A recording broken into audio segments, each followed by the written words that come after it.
This is during the middle of the First World War against Kaiser Wilhelm II.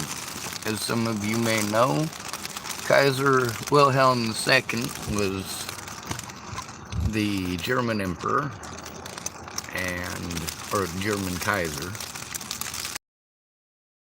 derived from Julius Caesar. Of course, the Russian name Tsar was also based on Julius Caesar.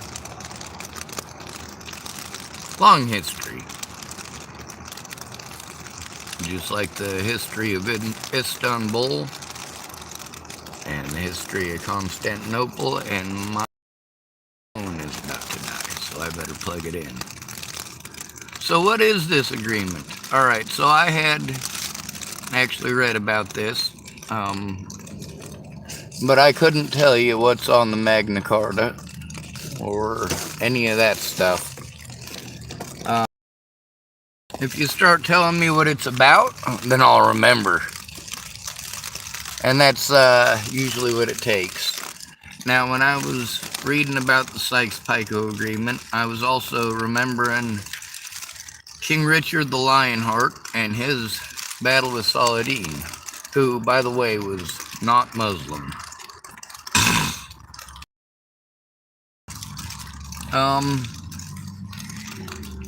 Apparently, this is not going to happen because I don't know where I put my cord. Probably in here.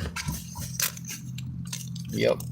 Alright, so what happened is a bunch of different nations, including and primarily Great Britain and France and Russia, decided what was going to be done with all the Muslim nations. These are peoples who, well, we were talking about brown people with boats, weren't we?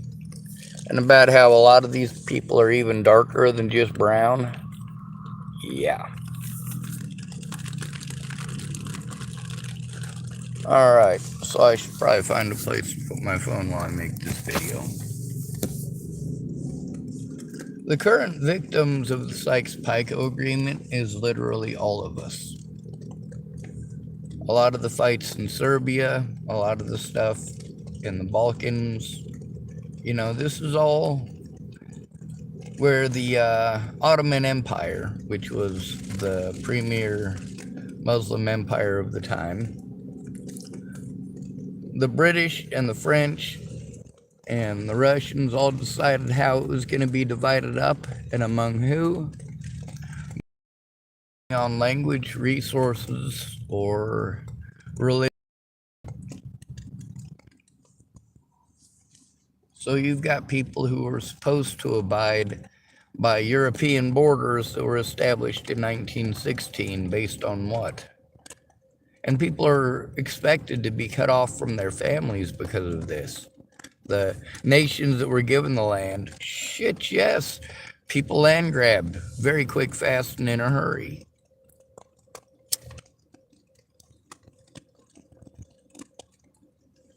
But it's also the fact that it's the Middle East. That doesn't belong to the British. That doesn't belong to the French. It doesn't belong to the Dutch or the Germans or the Russians, but they all thought that they owned it, or at least their own little parts of it.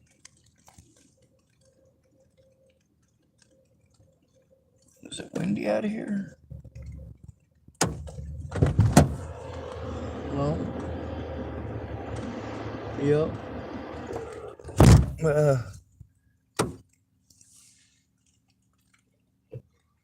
Now, one of the things that we have to look at is the defeat of the Ottoman Empire.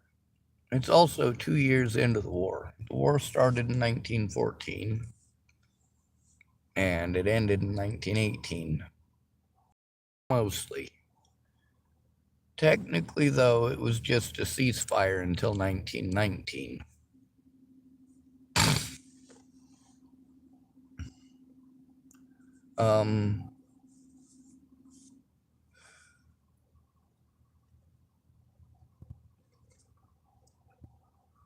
So, There was a guy named Gabriel Princip with the Black Hand. Sounds ominous, don't it? This is how World War I started. Archduke Franz Ferdinand and his wife are taking a leisurely stroll down their new province of Serbia. And as they're traveling through, riding in their vehicle down a parade area, Gabriela Princip steps out in front of their Grafenstift automobile and shoots, well,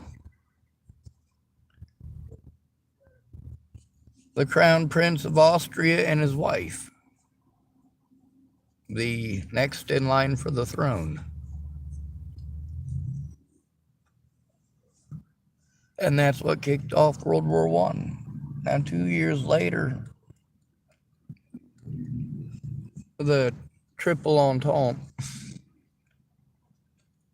decided what was going to be done with Muslim nations, and it was done. The Ottoman Empire was very good at keeping, well, people at bay. Very good at organizing the Muslim world. That's why it was so important for them to be defeated. That's why so many troops were poured into Gallipoli. You gotta find a way to make it happen, right? In World War II, same strategy, but same strategist, Winston Churchill. His idea was bleed them dry before they bleed you dry.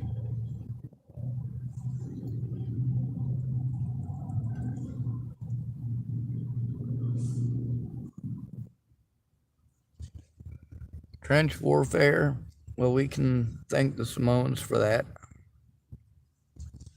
And the New Zealanders as well. Native New Zealanders. In its modern form, anyway. Or World War I form, rather. This is when the Sykes-picot Agreement was made. And it was divided that way.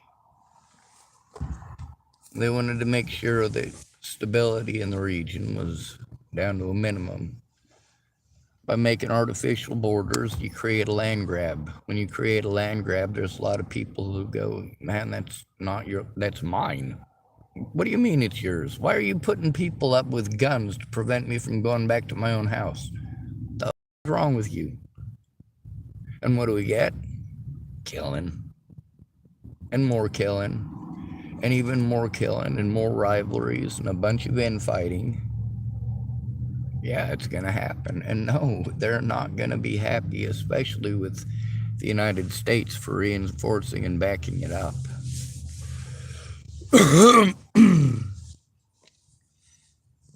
One of the things that was at stake in the region, World War II, was Egypt and their own independence.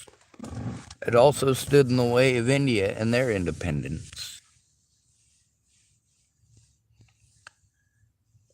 India is not the great enemy of Muslim nations.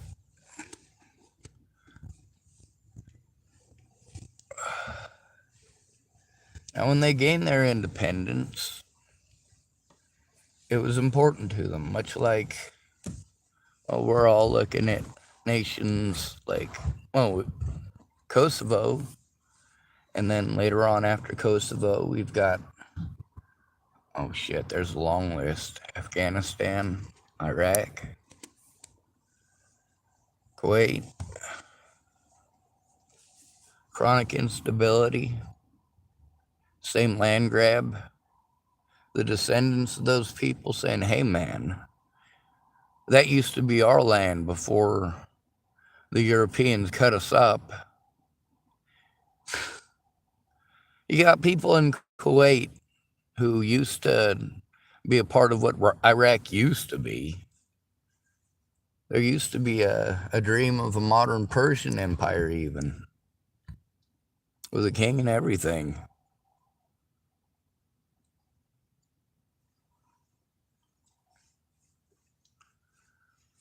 But there's a lot of this self-evident crap that was sold real heavy. And although the United States was the ones that pushed that, and we're all for it, they have not enforced that for the Muslim nations. When horrible atrocities are committed against Muslims, we're the last ones to react to it. The United States, this bastion of freedom and hope for humanity, and we have to wait on Russia to tell us that that shit's wrong?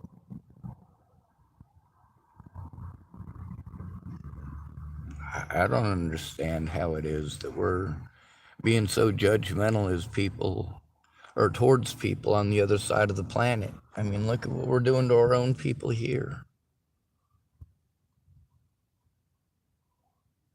Look how difficult it is to have anything, to keep anything, if you don't have any place to put anything. The land grab. Once you've got a bunch of people that own the land, the rest of us have to fucking squabble and scramble for it. They want more and more every year, and every year there's more and more of us. That is rather significant. Anyway, I'm getting hungry, and I got a couple of bucks, so I'm going to go in and grab me something to munch. And hopefully dry out my feet a little bit. I do want to say that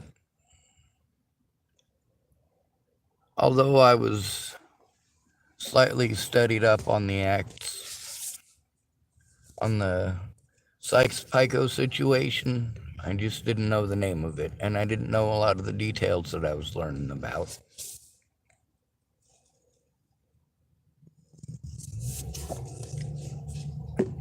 But this is all, well, it does exactly what it was meant to do. Create dissolution among the masses.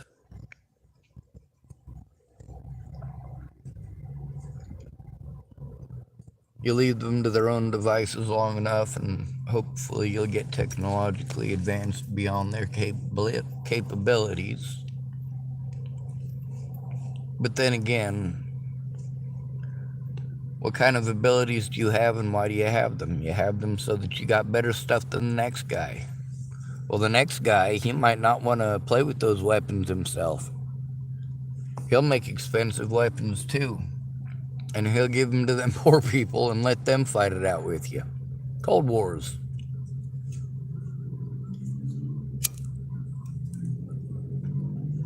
Which, by the way, England and the Catholic Church have both been messing with the Muslims for a lot of years, as far as that goes. Every single crusade had to have the blessing of the Pope. Now, Saladin, he was I don't know why anybody would call him this. He wasn't a Muslim, but they called him the savior of Islam. And I think to myself, how did he save it? He's not Islamic.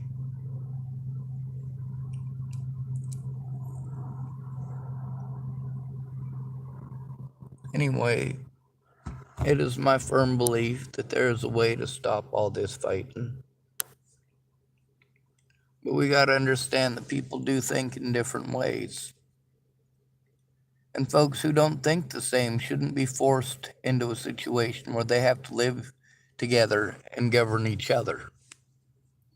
Especially when you've got borders that are not set up with checks and balances in mind. When you've got a bunch of sheep herders who have a bunch of land that's basically for sheep herding, it's for feeding them and their family and for feeding others and for getting wool. And then you got yourself a group of people who speak a completely different language, have a completely different understanding of the religion, have a completely different understanding of money, have a different understanding of what is owned by who. They're not going to govern well. nobody's going to be governed well because nobody's going to be able to agree on the color of shit. Kind of like here in America. People are easily led astray by common causes of who to hate. You just have to point people in the direction of where you want them to hate. People will spend more money and more time on sin during times of strife than on anything else. The more horrible things are in the world around them, the more horrible acts they are willing to commit.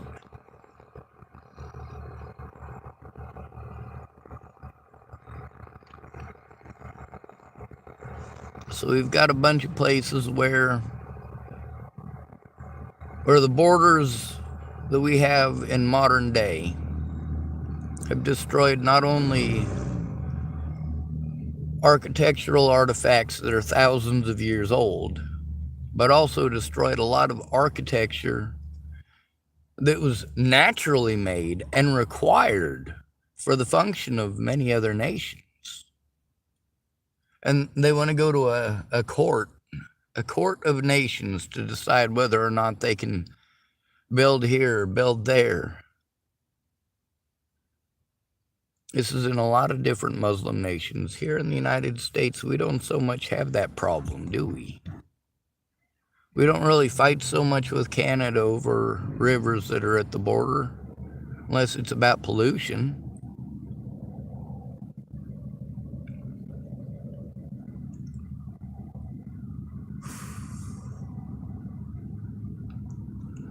We divided up the native tribes. If you notice, these native tribes are miles and miles and miles from one another. Getting native peoples together in one area is still a very scary prospect for U.S. cavalry. We have mounted cavalry and mobile cavalry still. Mounted cavalry is always a little bit strange.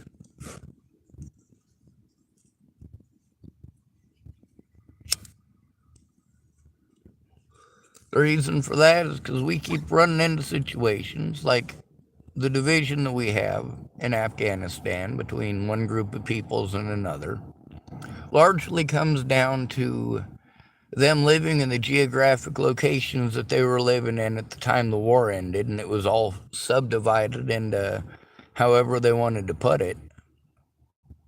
And then there's armed people at the border that'll fucking shoot you for crossing.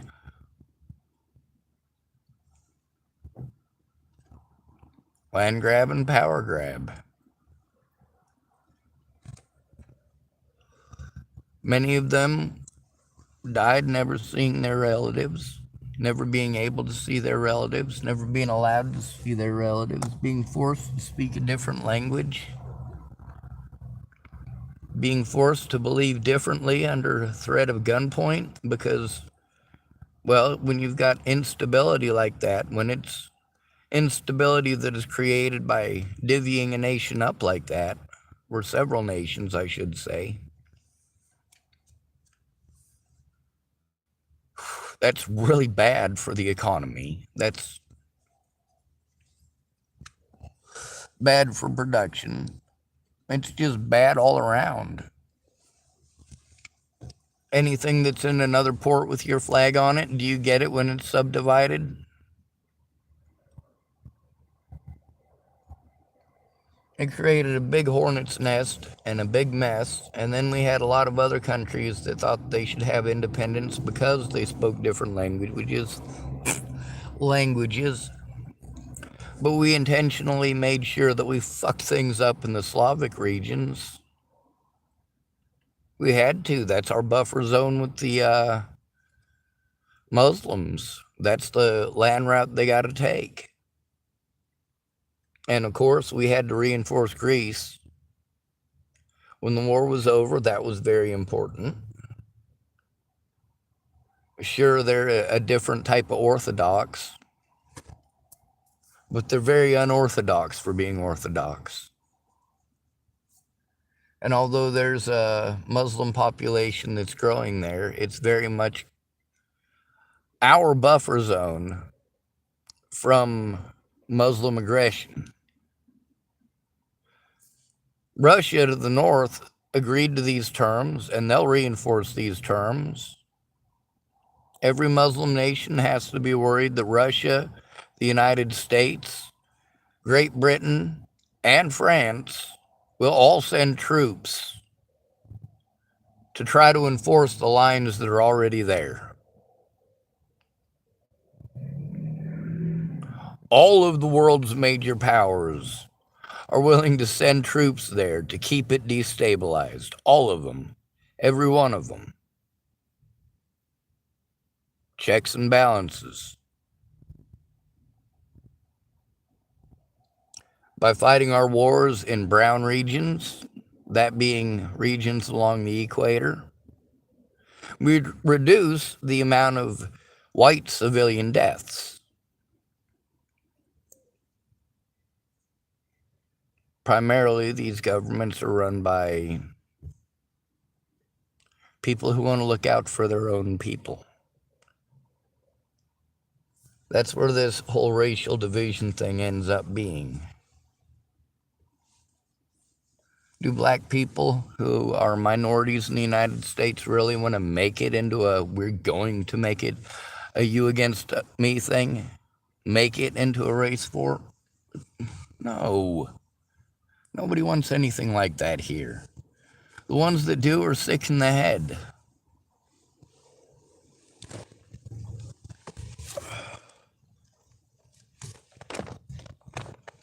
When it comes to Muslims, the Muslims that I know are not these religious zealots that you hear about in every church that are persecuting every Christian worldwide. No, that's Christians worldwide doing shit like that, and we're not even allowed to say that, or we're horrible people.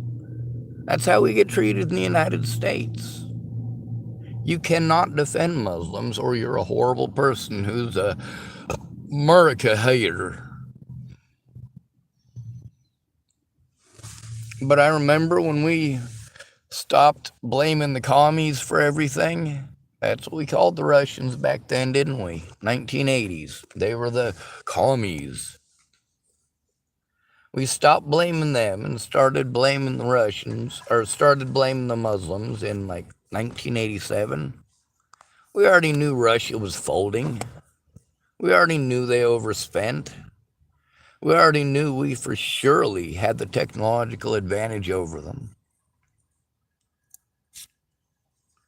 In leaps and bounds. They made the biggest stuff and the most expensive stuff. It was about showing power and glory.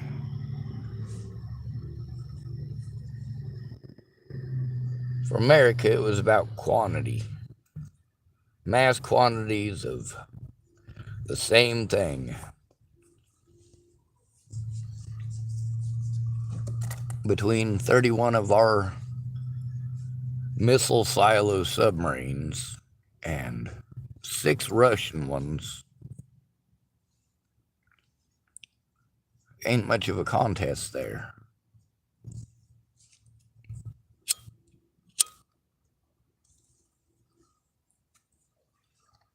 Anyway,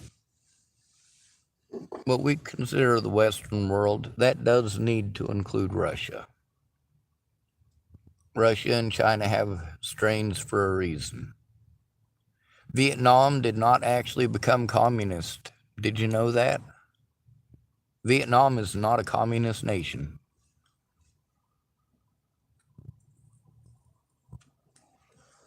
Many of the things that we're afraid of Muslims doing, we're preventing them from being able to advance in the way that many Muslim nations are. It's already happening.